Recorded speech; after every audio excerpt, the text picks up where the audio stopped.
السلام علیکم بچوں، میں رخسانہ پروین UPS میر ملا اسکول کھڑپرا۔ بچوں آج ہم پڑھیں گے جماعت ششم کا اردو۔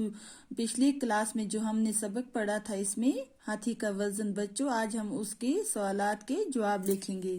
بچوں ہمارا اگلا جو سوال ہے یہ پہلا جو سوال ہے سوال نمبر 1، بادشاہ نے کیا منت مانی تھی؟ بچوں آپ نے پڑھا تھا کہ بادشاہ نے کیا منت مانی تھی۔ بچوں اس کا جواب یہ ہے، بادشاہ جب بیمار ہوا تو اس سے جینے کی آس باقی نہ رہی۔ اس نے یہ منت مانی کہ اگر خدا نے اس سے صحت عطا فرمائی تو وہ اس کے نام پر ہاتھی کے وزن کے برابر روپے تول کر بھوکے ننگے فقیروں میں بانٹ دے گا۔ بچوں ہمارا جو اگلا سوال ہے سوال نمبر 2، صحت یاب ہونے پر بادشاہ کیوں پریشان ہوا؟ بچوں جب بادشاہ صحت یاب ہو گیا تو وہ کیوں پریشان ہوا؟ اس کا جواب یہ ہے، صحت یاب ہونے پر بادشاہ اس لیے حیران اور پریشان ہوا کہ ہاتھی کو کیسے تولا جائے۔ بچوں جو ہمارا اگلا سوال ہے سوال نمبر 3، بادشاہ نے نظر کے روپے کن لوگوں میں بانٹ دیے؟ بچوں آپ نے پڑھا تھا کہ بادشاہ نے نظر ہو گیا نیاز کے روپے کن لوگوں میں بانٹ دیے؟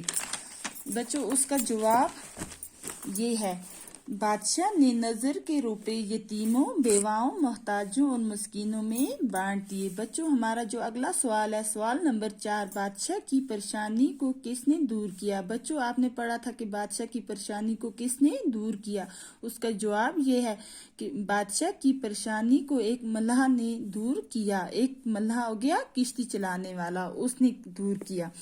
بچوں جو ہمارا اگلا سوال ہے سوال نمبر 5، ہاتھی کو کس طرح تولا گیا؟ بچوں آپ نے پڑھا تھا سبق میں کہ ہاتھی کو کس طرح تولا گیا۔ اس کا جواب یہ ہے، ہاتھی کو ایک ناؤ پر سوار کیا گیا۔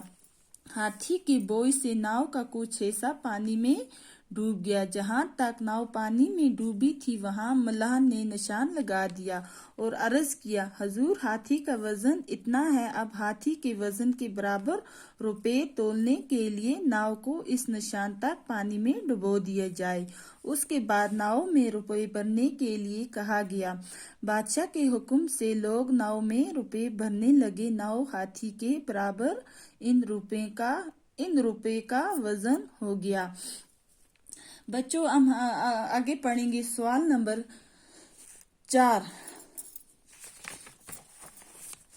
بچوں جو ہمارا اگلا سوال ہے، خالی جگہوں کو ان لفظوں سے پر کیجیے جو سبق میں استعمال ہوتے ہیں۔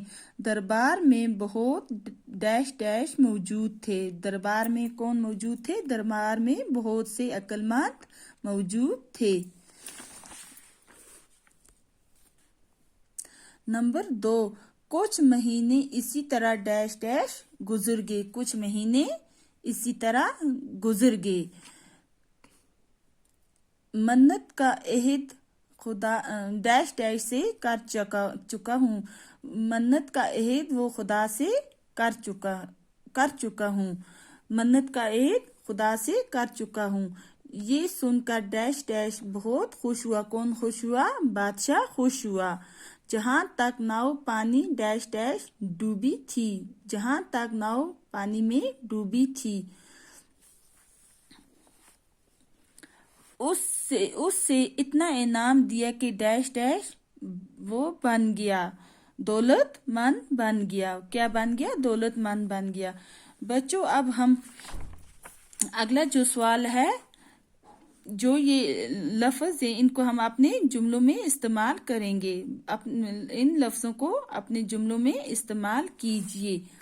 بچوں نمبر 1 ہے جو مالا مال کر دینا، کوئی صورت بند نہ پڑنا، جشن کرنا، عہد کرنا، شش و پنج میں ہونا، داد دینا۔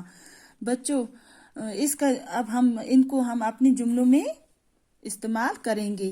بچوں نمبر 1 ہو گیا مالا مال کرنا، مالا مال ہو گیا دولت مند کرنا۔ بادشاہ نے ملا کو مالا مال کر دیا۔ بادشاہ نے کیا کیا؟